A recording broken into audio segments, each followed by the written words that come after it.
Predvsem bi povabil obiskovalce, da prinesejo seboj ogromno dobre volje, da prinesejo seboj lepo vreme, ker to je tisto, kar rabimo, da lahko prodamo vstopnice, in predvsem bi jih povabil, da si ogledajo, lahko rečemo, v tem momentu skoraj da eno najboljših izvedb opere Turandot v Evropi. Torej, ta mariborska opera zares je začela že sloveti in mi bomo to opero lahko videli pred vašo večero hišo na glavnem odru, torej pod zvezdami.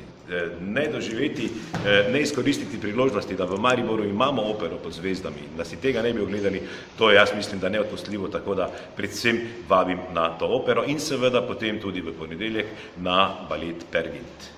Highlightov je ogromno, Hazmat Budin, Scofield, za tiste, ki imajo torej malo jugonostalgije, je to Đorđe Balašević, fantastičen folk art, letos prvič imamo nastopajoče iz Fidžija, ogromno džeza, roka, ulično gledališče, Ana Desetica, torej seveda za vsakega nekaj na obrežju reke Drave, ne pozabimo na sladoled, ki se je dobra že uveljavil, ne pozabimo na park doživeti v Art Campu, torej ogromno teh stvari vabim predvsem torej obiskovalce, potencialne obiskovalce, da gredo na našo domačo stran, da si pogledajo, kaj bodo našli, in jamčim, vsakdo bo našel nekaj zase.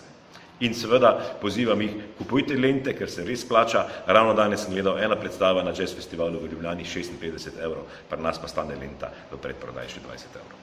Zelo mi je žal, da v letošnjem letu spet nismo uspeli postaviti naše, lahko rečemo, glavne vedute, ikone plavajočega festivala na reki Dravi, ampak imam trdno upanje, da bomo to storili v letu 2017, v 25. obletnici torej festivala Lent. Smo pa letos pripravili, oziroma ga še pripravljamo, zares veličasten oder za tribuno na trgu Leona Štuklja. Torej, moje želje so seveda, da ostane v prihodnjem letu ta oder, ki smo ga sedaj umestili na trg Leona Štuklja, in da imamo tudi glavni oder na Dravi, plavajoči oder. Takrat bi nekako zaokrožili ob 25. obletnici Lent na takšne gabarite, za katere mislim, da bi bil primer.